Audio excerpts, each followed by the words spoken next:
after that is that Pakistan's vice captain Shadab Khan, he's been injured, so he could miss some cricket out. So we'll discuss about that, and then after that we'll be also discussing the second Test match between England and India at Edgbaston Stadium. And then the next topic would be about South Africa's captain Keshav Maharaj, and he's been ruled out of the second Test against Zimbabwe. So we'll discuss that too. And then the final news we'll be discussing about England's legend Freddie Flintoff, as he stated if he wants to be the head coach of the England team or not. So we'll get into all of these latest hot topics. So, but starting with the Asia Cup, the first news is about the Asia Cup, and it's most likely to be held in the UAE.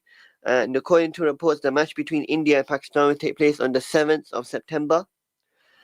The tournament, however, will be played in the T20 format and is most likely to go and take place on September the 4th or 5th, potentially, and it will end on the September the 21st. The schedule will be released in the second week of July, and it will be the 17th edition of the Asia Cup. And it will be a similar style to how it's been in the previous Asia Cups. It will begin with a group stage, and then it will also have a Super 4 round. And the 6 teams that are participating are India, Sri Lanka, Pakistan, and Bangladesh, as well as Afghanistan and UAE. So there's also a strong possibility that Pakistan and India could verse each other again in the Super 4. And we know all the tensions between Pakistan and India, so if we are to see this match, it will obviously be good for the broadcasters, good for the fans, good for the PCB, the Pakistan Cricket Board, and I feel that it could benefit the Pakistan Cricket Board more because such high intense matches brings more cricket fans and attracts more eyeballs. So I feel that if Pakistan are going to verse India, it would be good for the game in general. And in my personal opinion, if we're talking in terms of Test cricket, Pakistan and India can play on a neutral venue. I feel if they were to play a 5 Test match series in Melbourne Cricket Stadium or Lord's Cricket Stadium, I think that would be very beneficial for the game of cricket in general. And the broadcasters would get a lot of money, Pakistan Cricket Board would get a lot of money, and it will be a win-win for cricket overall. So the Asia Cup, it's good that we will see the Asia Cup happening. It will be good preparation ahead of the World T20, which will take place next year in February, March time in Sri Lanka. So I feel that because the Asia Cup, which is most likely going to be held in the UAE, the conditions are similar to the conditions in Sri Lanka. So it will benefit the spinners, and the batsmen will get good preparations on how to play on slow wickets. So I feel that the UAE would be a good venue to host the Asia Cup, and that it would be good preparation ahead of the World T20 in Sri Lanka. So Pakistan, India, they'll have good preparation. So will Sri Lanka, Bangladesh, Afghanistan, and the UAE.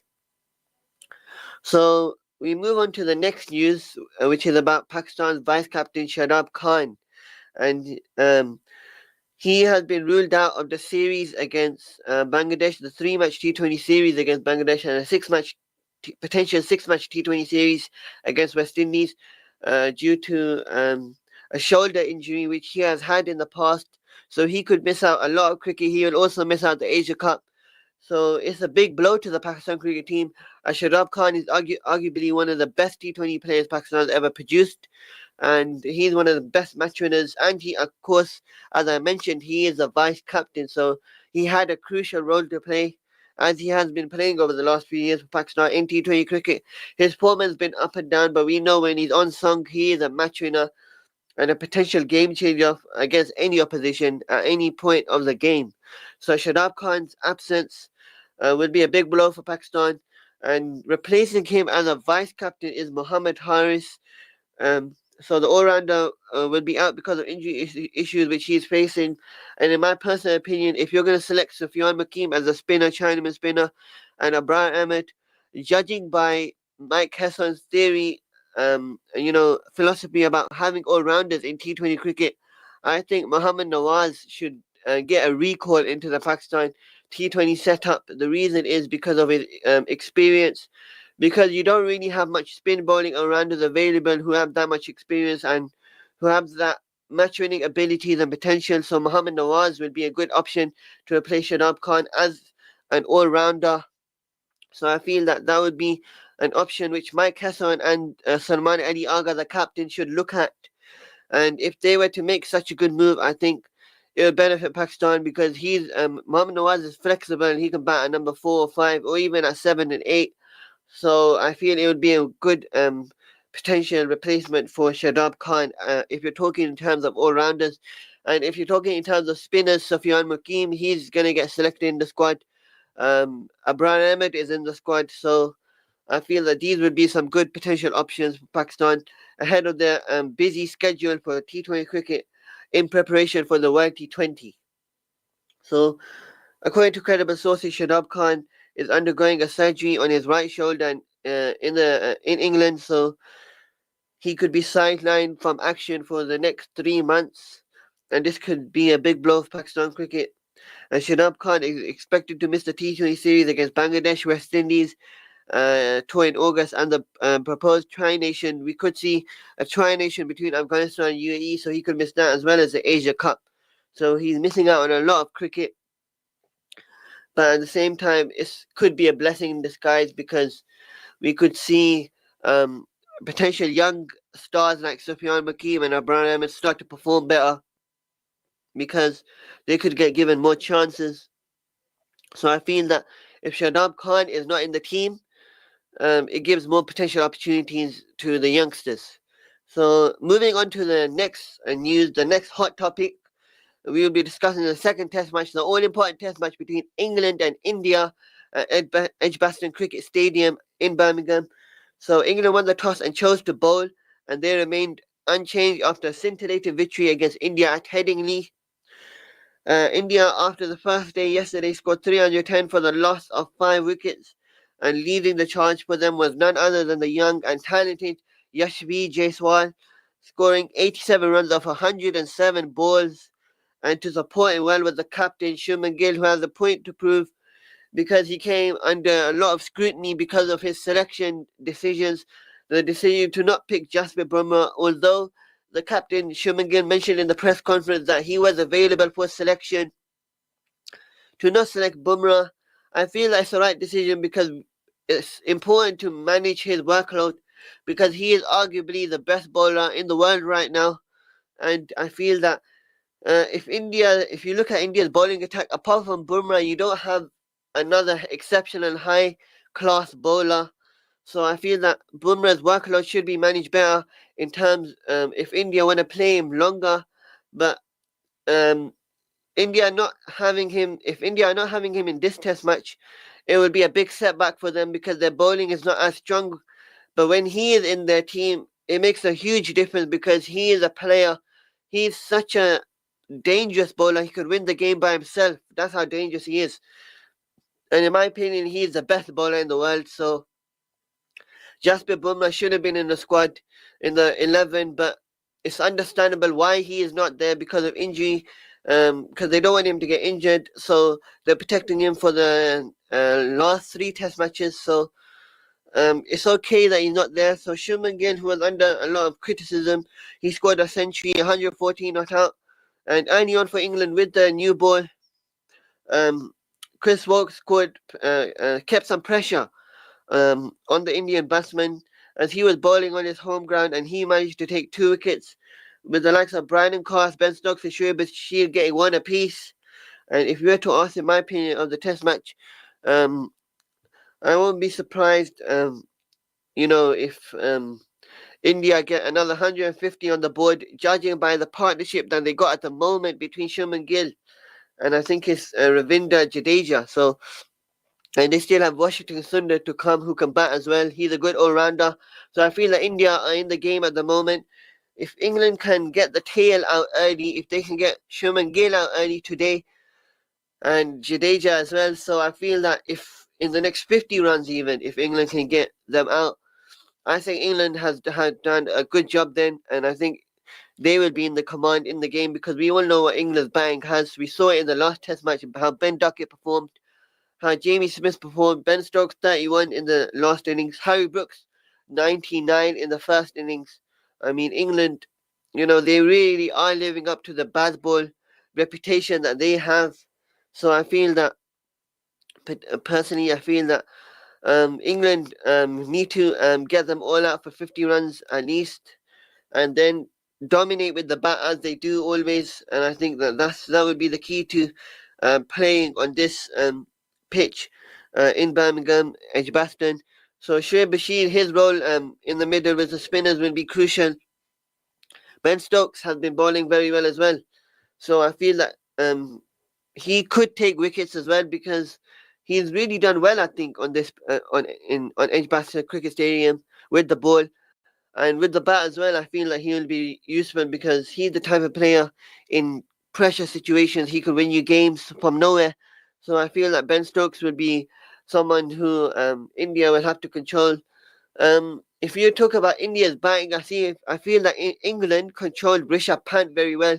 I think he only managed to score 25 runs as he got out to Shoaib Bashir, so that's a good sign for England with runs. So Jamie Smith is in good form, and then if they have Chris Wokes in the lower order, if they have other players as well, like if they were to have the likes of if they were to have someone like Brian and Cars who can bat as well lower down the order. So I feel that England will have a good chance in this game. A surprising decision was not including Jofra Archer in the 11 because he was in the squad, but they chose to not include him in the playing 11 because of injury concerns, and I think that's a good decision because he is their star bowler. So to keep him protected from injuries is very important and crucial. So I feel that Jofra Archer not being there also could be a setback for England's pace attack because if he was in the 11, England's pace attack would be much stronger and India would face more issues, I would say. So I feel that that's something that I think that he should play in the next Test match, and it's something that England can look at for the future Test matches that they are to play. So moving on to the next topic, we'll be discussing a bit about South Africa's spinner Keshav Maharaj as he's been ruled out in the second Test match against Zimbabwe because of a left groin strain. So replacing him will be Rian Mulder as he will lead the side of the second Test starting from the 6th of July. Maharaj has captained South Africa for the first time after Temba Bavuma did not recover from his hamstring strain, which he suffered in the World Test Championship final. Maharaj returned with a match haul of 4 wickets, and he also had a half century in the second innings. So he had a sustained injury while he was batting on the third day of the first Test, which has South Africa ended up winning by 328 runs.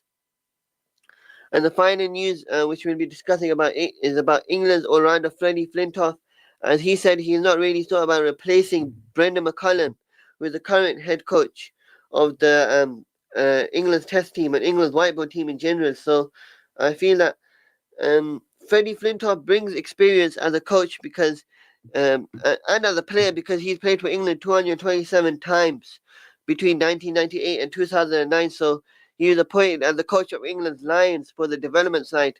So if he is in the England's team, and I think he has worked with the England cricket team before, his experience, and I mean he was a very good player for England. So the experience that he has as a coach would be beneficial for the youngsters who are coming, or even the young all-rounders that England want to develop. Someone like Sam Curran, for example, I think he would do well under someone like Freddie Flintoff. So let's discussing about the first Test match between England and India. India, when they were batting first, they managed to score 471 runs. At Headingley, Yashvi Jaiswal scored 101. And as I mentioned in the second Test match, he also scored 84. So he's promising to be a very good player for India. If we were to look at his stats, I mean, 21 Test matches, he has 1,990 runs at an average of 53.74. His highest is 214. So at the moment, he also has 500. So I feel that he could be a promising player for England. He's very young for India. He's very young. And I think KL Rahul scores 42 runs as well. So his class and I mean his stats don't really speak up to live up to the potential and talent that he has. I think he's averaging around somewhere around 34 to 35. I think that's not enough for KL Rahul's standards, but I feel that the talent and potential that he has, India are always looking to back him. and his experience. I think he's the most experienced batsman India have in this lineup. So his performances will be crucial for India in this whole series if they want to do very well. And then if I were to mention Sherman Gill, 147, he scored off 227 balls, 19 fours, 1 6, strike rate of 64.76. And then Rishabh Pant scored 134 runs off 178 balls with the like of with the help of 6 sixes and 12 fours at a strike rate of 75. So it tells you how dangerous, how devastating of a how player Rishabh Pant is. I mean, he can take the game away from any opposition, and we're talking in Test cricket, where it's a longer format. So taking a game away from an opposition is harder to do as compared to ODI cricket and T20 cricket. But we know Rishabh Pant has that talent. If we were to look at his stats, I mean, as a wicketkeeper batsman, averaging 44.18 in 45 Test matches with 3,225 runs with the help of 815 50s. I mean, his role with the bat for India has been important ever since he made his debut. He has received a lot of criticism for the style of play for the way he plays. But if you are to ask me, he's very effective and he's very dangerous. He's very petrifying, and he has a different range of strokes. He plays with a positive intent, a good attitude, and he puts pressure on the bowler, especially spinners. I've seen him dominate spinners anywhere. So and I even remember that in India where he reverse swept James Anderson for 6. I mean, a bowler of James Anderson's caliber to reverse sweep him for 6. I mean, it speaks volumes of how big of a player Rishabh Pant is and how big of a player he can be in the future as well for India. So with the ball, if you were to talk about Ben Stokes coming back from injury, I think 4 wickets in 20 overs. That's a good sign for England because Ben Stokes' role as an all-rounder is much more important than his role as a batsman. Because when Ben Stokes is playing as an all-rounder, he brings good value for the team as a force pacer. And I think that his wickets that he's able to take with his reverse swing and, the man with the golden arm, they call him. I mean, the potential that he has to create moments in the game with the ball. I mean, it shows that he took 4 wickets as well. Josh Tongue took 4 wickets. Brian Cross took 1 wicket. Shoaib Bashir took 1 wicket as well. Then, in reply, England batted in the second innings, scoring 465 runs, with Ben Tuckett scoring 62 runs. I mean, his reverse sweeps and his sweeps, he has every type of sweep against spinners, so against any type of spinner. So I feel that he is very dangerous. He is very, he's very dominating and an amazing player to have up the order for England because he's a left-hander. He's aggressive. He plays with a fearless approach. So I feel that he is someone who England have, really supported well, and I feel that he's done very well for England, and he could be someone who could play for them for the next 5 to 6 years, and potentially be a very dangerous and very consistent player for England. And if you're talking in terms of modern day cricket, different range of strokes, Ben Duckett has it all. Only Pope, 106 runs, coming back when he was in the team before, but he had a lot of criticism because he was not in the best of form, but then he managed to score 170 against Zimbabwe. But then he was under criticism because his competition was with someone like Jacob Bessel.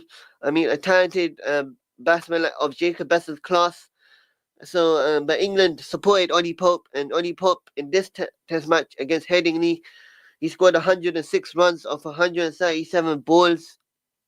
So, he proved his selection right in that test match, with Joe Root scoring 28 runs off 58 balls, Harry Brook scoring 99 runs off 112 balls, and then Stokes scoring 20 runs, Jamie Smith scoring 40 runs, Chris Woakes scoring 30 off 55. I mean, he's such an important player for England lower down the order because he's an experienced all-rounder. With the bat, with the ball, with the field, Chris Woakes has it all. I mean, in terms of bringing, importance and bringing value to the game for England. Brian Cross managed to score 22 with the bat as well. And then for India, Unsurprisingly, Bumrah taking 5 wickets. Um, in 24.4 overs. I mean, it's not surprising that he took 5 wickets. I mean, it's very predictable because Bumrah is such a superb bowler, and lots of people, wrongly, I would say, are comparing him to Wasim Akram, but I feel that he does not deserve to be compared to Wasim Akram because Bumrah still has to play another 5 to 6 years at least, another 40 to 50 test matches probably to be and compared to that type of level, that type of class. So, but taking 5 wickets was very good by Bumrah. Siraj took 2 wickets, and we saw the aggression and the character that he brings on the field. I really like him as a bowler because he brings that energy that any team would like. He's fast, he's aggressive, he's in your face type of bowler. So I feel that's good to see for the game of cricket, as long as it's under the right rules and regulations of the ICC and for the game of cricket in general. So then Prasid Krishna took 3 wickets as well. So with that, India had to bat. In the second innings, they managed to score 364 runs. And KL Rahul, as I mentioned, he's very talented, very promising. Someone who didn't live up to hasn't really lived up to his potential so far in Test cricket.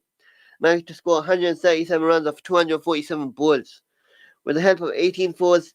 And this innings shows why India have consistently been supporting him, have been giving him chances after chances. And Rishabh Pant scored another 100 in the Test match, 118 of 140 balls. And apart from those two, no one really gave some promise for India in the batting department. If we are to talk about Sai Sudarsan, he scored 30 runs of 48 balls.